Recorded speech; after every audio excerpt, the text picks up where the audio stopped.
advice from fools. I'll just figure everything is cool until I hear it from you.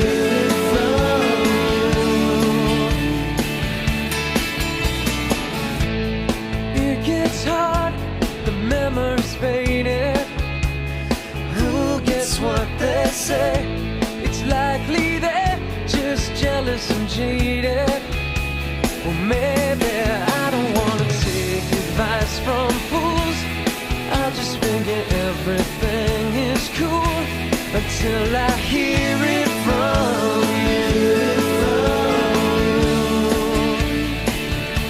Until I hear it from you.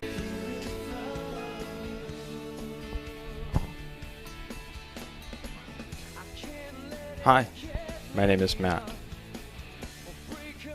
I'm hearing impaired. I have a 14% loss in both ears since childbirth. I depend on these little devices to interact with the world around me.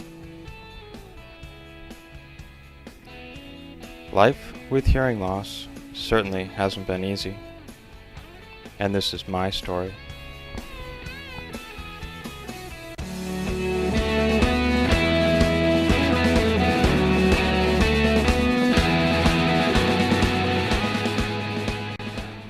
On December 17th, 1976, my mom gave birth to a baby boy. Right off the bat, I was sick. The doctors had to use some medicine to keep me alive. It's possible that this medicine damaged some of the nerves in my ears, but there's no way to be 100% sure. So I was placed in a crib behind an 8-ball, and that's how I started life. Of course, nobody knew any better at first. I was pretty oblivious. By some miracle, I managed to graduate kindergarten. However, shortly thereafter, it was brought to my parents' attention that I wasn't exactly staying on task in first grade. A quick doctor's appointment got us up to speed that I wasn't hearing all the noises that the world around me was making. You see, the trouble with nerve damage is I don't have a straight 14% loss. I have a harder time with certain tones. This makes things really complicated when I can't hear what someone says. If I say, "What?" people usually respond louder, but oftentimes I just need them to speak a little clearer, or sometimes slower. I didn't really understand this concept at the less than wise age of 5.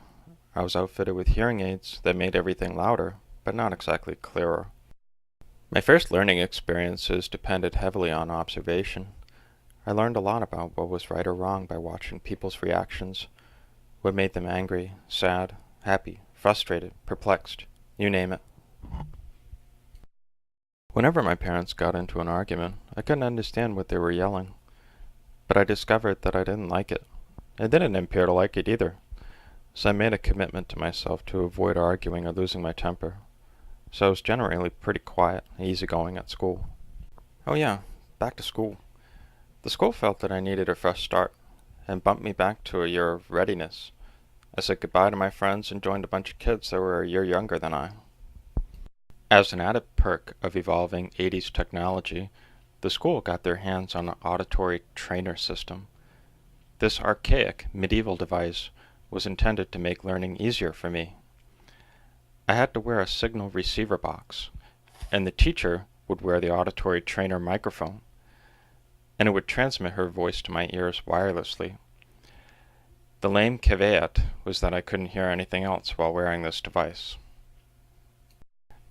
My classmates found it incredibly amusing to say stuff into the microphone when I went to the bathroom.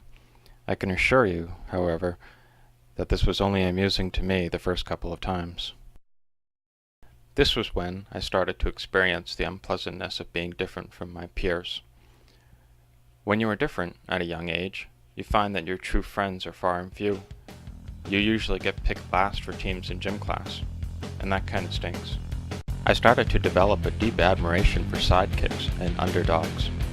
They became my venerable childhood heroes. I loved them because I identified with them. I felt unappreciated by my peers, which is part of the sidekick code of honor, I think.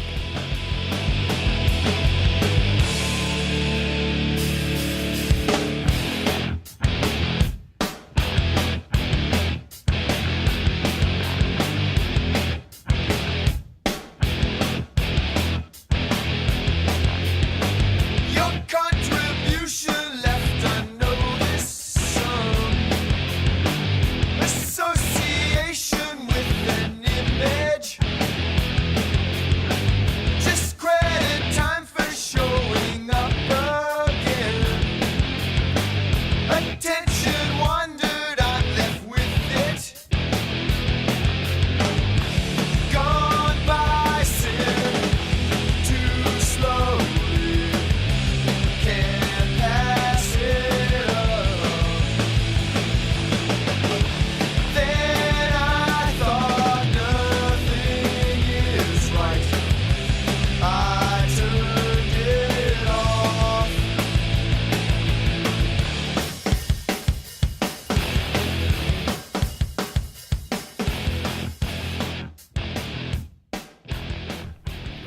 My parents, ever so cautious, didn't allow me to go on class skiing trips because they were afraid someone would yell, "Look out!" and I wouldn't hear them. I think this is around the same time that my mother would have nightmares about losing me because I couldn't hear her calling my name. Love you, Mom. Sorry you had to go through that.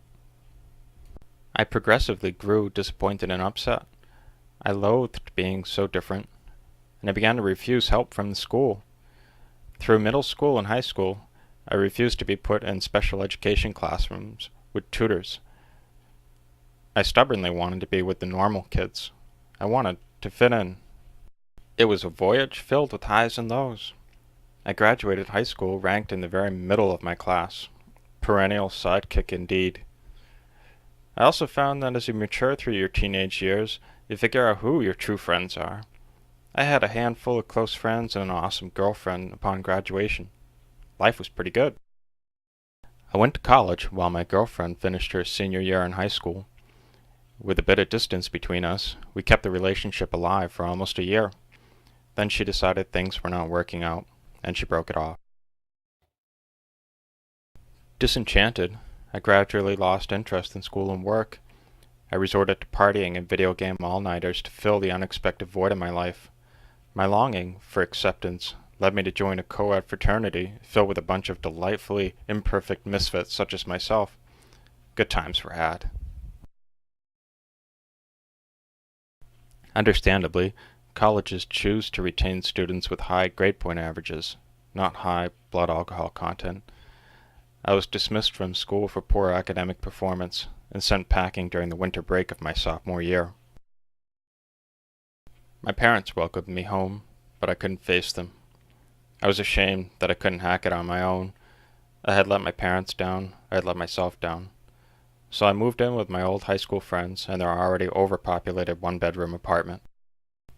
Rewarded with the top bunk in a bedroom that was hardly larger than a van, I remember laying there that night with my face inches from the ceiling. I wondered why I had squandered college life. At the highest point in this bedroom, I was truly at rock bottom. Admiration for my father's strong work ethic motivated me to keep myself employed. I hopped through a few jobs until I encountered a cool company that needed a salesperson. Over the phone. This is a good point to introduce you to my arch nemesis, the telephone. This cold, heartless device affords me no hints of body language or lip reading. It is the one thing that truly makes me depend on my imperfect hearing. After a quick interview, they asked me if I wanted to join their team. Sign me up, I said.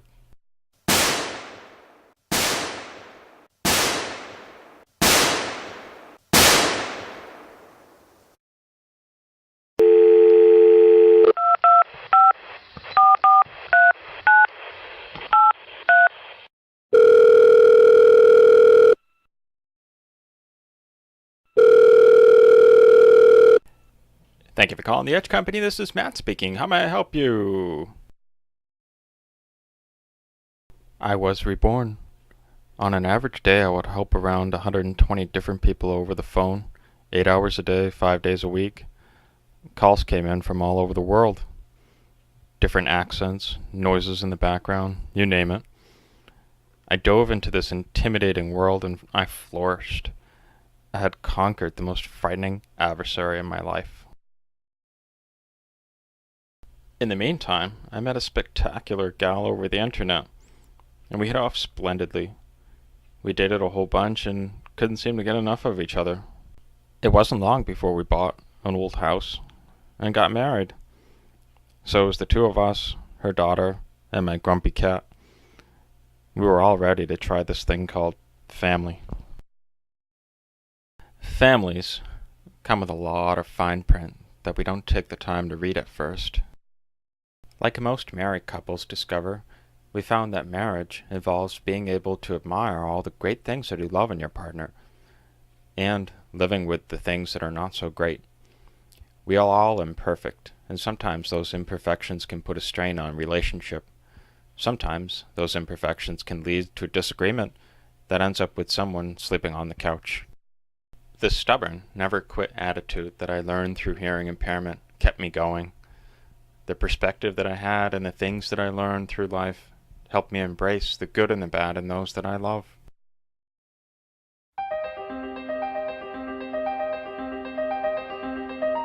No matter how much sleep I lost or how drained I was, I would always grab my sword and shield and head to war, ready to fight the never-ending battle in the name of customer service.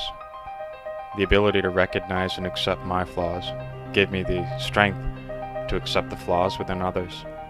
Not only did this help me survive years of employment, but it helped me survive growing and building with my family. There isn't an obstacle yet that we have not overcome as a team. I've learned that my hearing impairment isn't a disability, it's a learning experience. It gave me a different perspective through life that has made me into who I am today. I'm open-minded, accepting, patient, and stubborn, in a good way, I hope.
It's hard, the memories faded.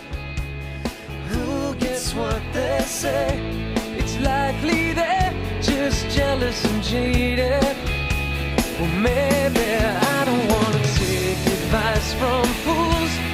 I just figure everything is cool until I hear it.